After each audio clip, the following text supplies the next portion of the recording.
Hello everyone, welcome to this episode of Parker's Tutorials. This week we're going to be taking a close look at the Atomos Shogun 4K external recorder.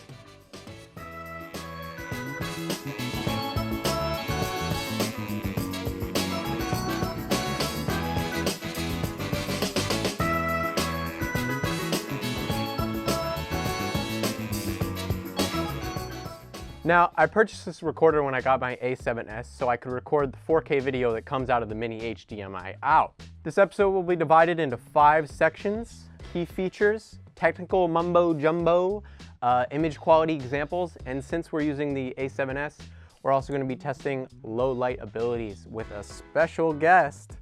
After that, we'll do pros and cons and then an overall rating. Let's get started.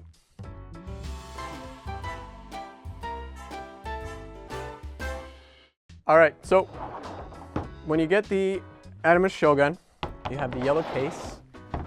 It's a really nice Pelican case, actually. I wish it wasn't yellow though. It's kind of flashy. And then it comes with the recorder, 4 master caddies, battery places. I have 2 5200 milliamp batteries. Take out this section, and you have a whole bunch of accessories: charger, SSD reader, foreign outlet ports for the outlet. It's awesome. It runs on DC power. They even include like a car charger.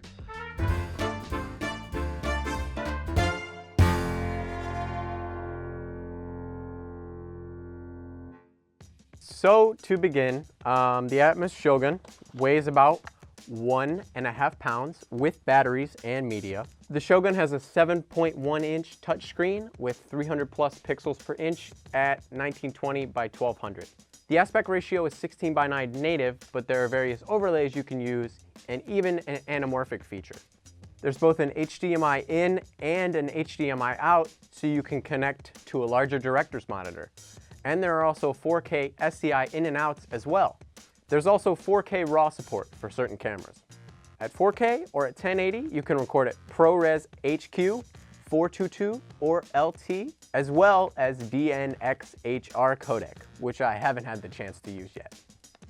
There are also audio inputs, which allow XLR microphones to be connected, but the cord is pretty odd. It's like a little cable connected to 4 XLR outputs. It's very weird.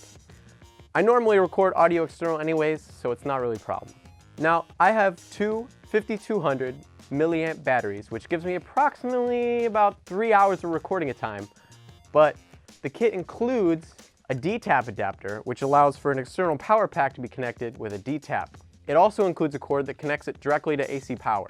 Now for our special guest, we are going to be doing some low light tests with former Indie Mogul host, Griffin Hammond. Griffin?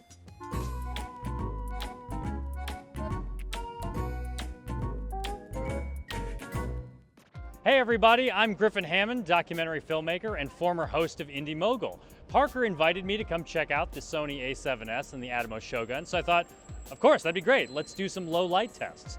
Now, normally we're shooting in the Sony S-Log profile, which is great. It's super flat image, lots of dynamic range, but the limitation is that it's a minimum ISO of 3200.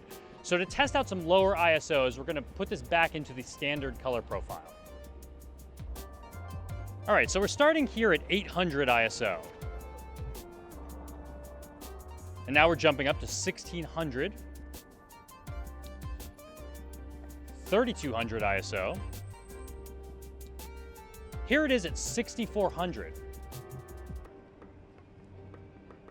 Now we're at 12,800 ISO. And here we are at 32,000. Man, 128,000. Geez, this thing goes up to 400,000 ISO. That's crazy. As you can see, we get a really nice usable image at pretty high ISOs, like 12,800. And if you want, you could throw a noise filter on there for a super clean image. So overall, I'd say that in low light, the Atomos Shogun performs really well. But of course, we are using the low light beast Sony A7S camera, so your results may vary with different cameras. That's it for me with this low light test of the Atomos Shogun 4K. So thanks for watching, and back to you, Parker. Thanks, Griffin. Now, There are many things that I like about this device. The focus peaking features are especially helpful for pulling focus quickly, as well as the waveforms to make sure my exposures are all correct. And the overlays are really helpful because I mostly shoot in 2.351, so it gives me the option to frame correctly. Some of the pros came from the firmware updates, which I'm sure I've updated since this video is uploaded. Besides that, everything else is pretty much great. And that brings me to the cons of the recorder. Number 1. Who designed this bullshit? You insert an SSD into a master caddy and slide it in.